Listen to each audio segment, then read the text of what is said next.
There you go. Hopefully this is on. At least something. At least the outtakes or something. And so you're recording as well. You're recording. Okay. And synchronize. What do we got here? Need glasses. All right. I can feel it, baby. You won't change my mind. I love Linux 'cause it's fucking awesome.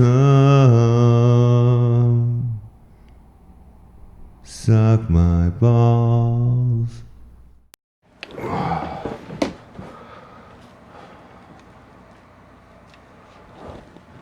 Well, hello there. Welcome to Tech-eTard Tech Talk episode 0.5 for season 1. I'm Robert, and this is the only show handcrafted by Tibetan monks to vicariously drag you along my learning process as I take on projects that I know very little about. We will find ourselves use case scenarios, research the crap out of them, prototype what we need, and see if we get any successful results. And then we'll talk about them. And the best part is that I'll be listening to your suggestions and feedback, and hopefully the better bits. But hey, I digress. This preamble ramble will show people what I have in mind for season 1. Now, if you don't mind, Tech Talk, roll it. No, not that. Roll the video. Number 1, Arduino-based CNC shield. Using an Arduino Uno-based controller, we will be building a 3D printer, a laser engraver, or a plotter. I haven't decided yet, but maybe you have some ideas. Aside from the keys, controller, electronics, we'll be using as much harvested components as possible. Number 2, vintage camera rebuild and restoration, the Vintage Security Cam.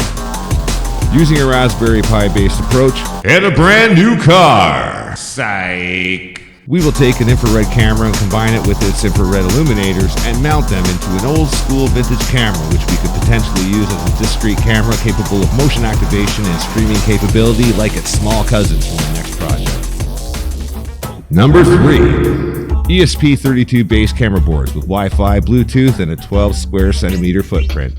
That's about like an inch and a half by an inch for you Imperial guys. We will be building some outdoor weatherproof security cameras from the cheapest and smallest design I have been able to locate.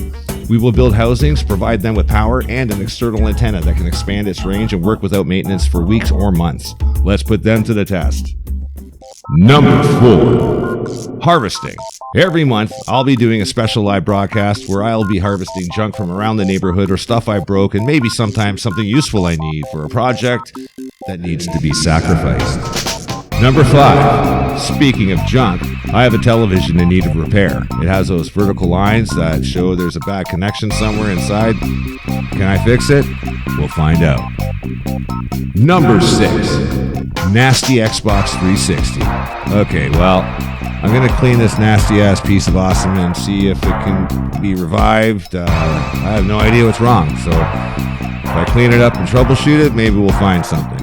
If it's unfixable, we harvest its guts. Number 7, we'll explore some of the really cool software and tech being used by streamers in OBS Studio for Linux, though, because the majority use Windows.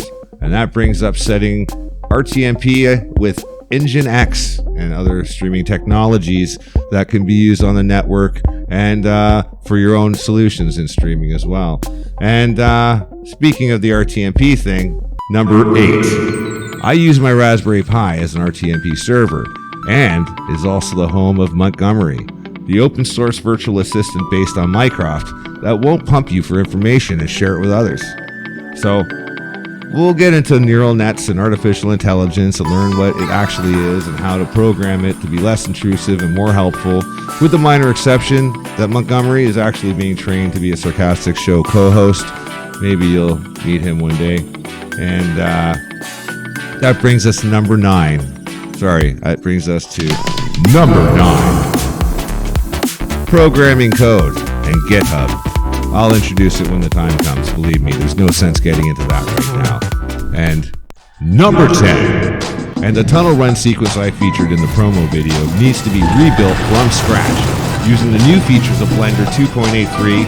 And if you didn't know, Blender is an open source solution that can do a large range of things in the world of 3D graphics, video compositing, and again, more on that later. Back to you, Rob. So there's a sneak peek as to what to expect for the season, along with a few other surprises along the way. This is a brand new channel and a brand new show, and I welcome you to come along for the ride, learn some stuff, have some laughs, at me or with me. You know what they say about press. Well, how's it about you press that subscribe button and the bell notification icon to find out when I'm going to embarrass myself next. If you enjoyed this content, smash the like button. And if you hated it, smash dislike a couple of times and share this with your friends. Tell them how much you hate it. Anyway, bye now.